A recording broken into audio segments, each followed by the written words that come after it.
Guys, let us try to understand the constitutional tactics behind the abrogation of Article 370. As soon as in 1956 the Constitution of Kashmir was made, the Constituent Assembly of Kashmir ceased to be existed. Now guys, here two most important provision of Kashmir constitution must to be noted. The first provision is that if center have to impose all of the article of Indian constitution, it can be possible through presidential order with the concurrence of legislative assembly of the Jammu and Kashmir.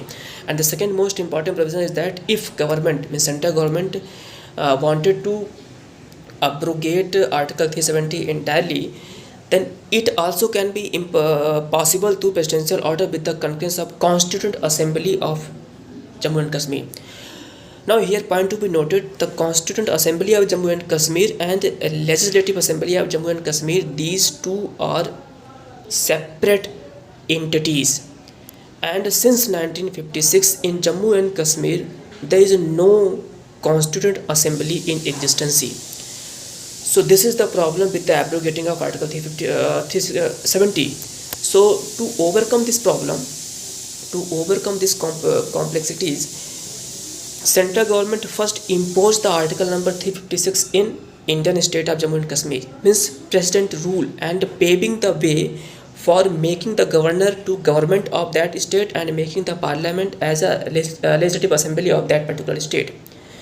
But problem is still exist. Who is the Constituent Assembly?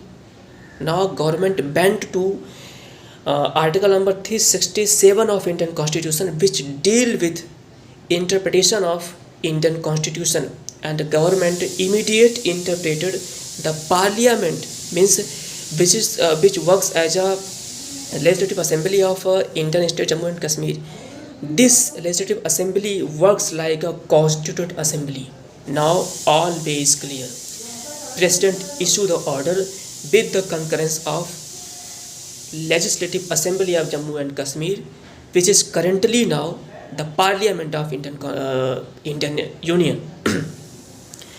So guys, this is the simple tactics of constitutional way to abrogate the article number 370. What do you think regarding abrogation of article number 370? Please let us know on the comment section, and for more such a video, do subscribe Bharta Biz School. Thank you.